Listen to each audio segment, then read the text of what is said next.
Hi, and here we are in Romans chapter 6. We're pushing our way through this letter here, and wanted to continue on while I have some time to do this.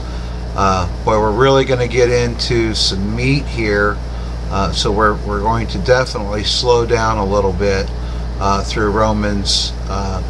Probably the next 5 chapters or so, because there is just a lot here to go through. Again, if you have not listened to Romans 1 through 5, I highly recommend that you go back and listen to those videos, because they set the foundation for the rest of the letter. And again, who goes and buys a book off the shelf, a 400-page book, and starts reading it on page 200? You're welcome to listen to this, of course, and I encourage it, but I would also urge you to listen to 1 through 5 as well.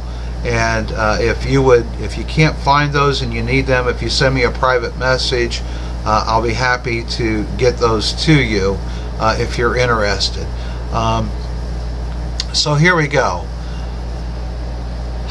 What shall we say then? Shall we continue in sin that grace may abound? Now, Romans chapter 5, we realize that we are justified by faith.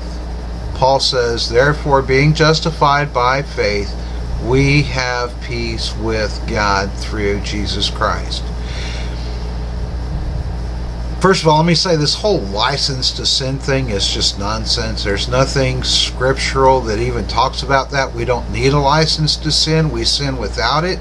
Because why? In Romans chapter 5 and verses 12 and following, we realize that we have a nature, a sinful nature, that we got through Adam.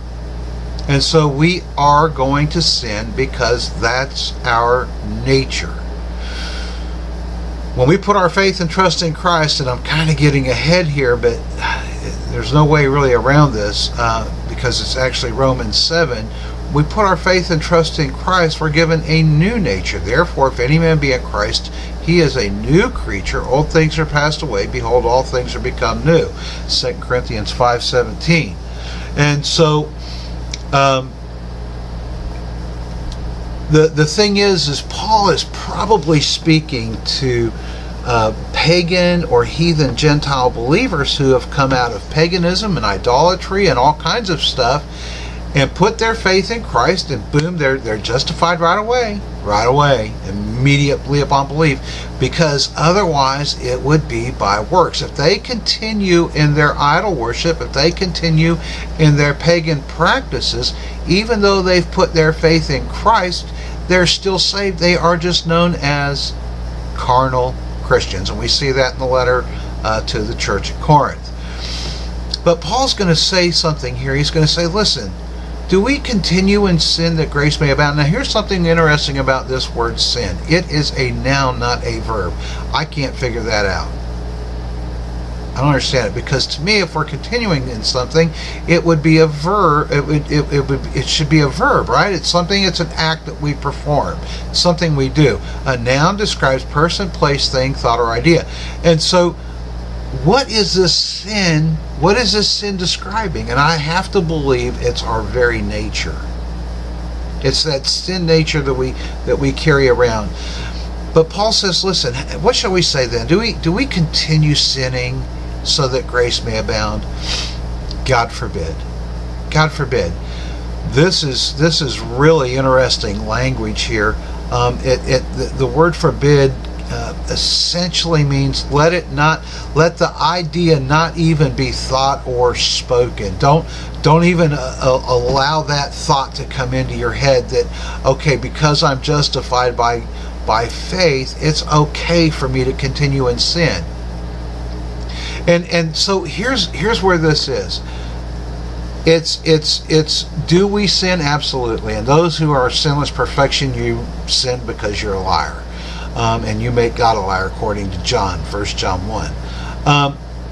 But the thing is we don't justify our sin based on our justification by faith. In other words, it's not, well, okay, God's forgiven me, and He has. Even if you go into sin with the idea that, you know what, I can go do this and I'm still forgiven, because the fact of the matter is that's true. Look at David. They're here to help you. You need a short-term loan. Oh my. Hold on, I gotta close this other window. Sorry about the interruption there. But the thing is we know that since we're justified by faith and not by works, that no matter what we do, we're forgiven.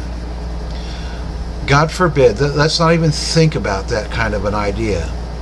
How shall we that are dead to sin live any longer therein? Folks, we are dead to sin. Let me ask you something. What can a dead person do? Nothing. They can't breathe. They can't eat. They can't drink. They're dead. We are dead to sin. And so we should not even live in sin or sin at all, but because we have this other nature, and man, I'm trying not to get ahead of this, but there's really no way around it, we do.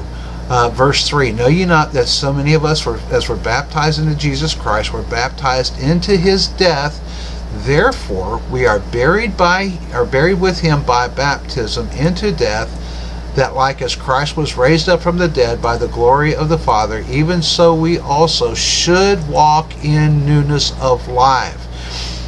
Notice one of the key words here is should. We should walk this way. We ought to walk this way. We ought to walk worthy of the vocation wherewith we are called. And so here we are. We have this struggle between the spirit and the flesh, and you know, the bottom line is we're actually dead to sin. Verse 5, we keep going on here, and Paul just keeps unpeeling the onion. For if we have been planted together in the likeness of His death, we shall be also in the likeness of His resurrection, knowing this, that our old man is crucified with Him, that the body of sin might be destroyed, that henceforth we should not serve sin. For he that is dead is freed from sin. Listen, we are dead to sin, and that's positional. Definitely, it's definitely positional. We are definitely. This body will die, and we'll get a glorified body. And when we reign with Him, we will reign sinless. And there's other things I want to bring out, but man, I just feel like I need to take this kind of one step at a time, because to make it flow better. Listen, this Christ was put to death in the flesh, and just as His flesh died, we should die to our flesh, just as He did. And so that's what this is talking about, and it's a fellowship thing, not a relationship thing. And we're going to get into this as we go along here. I'm going to have to stop this now. So we'll carry this on in Romans chapter 6.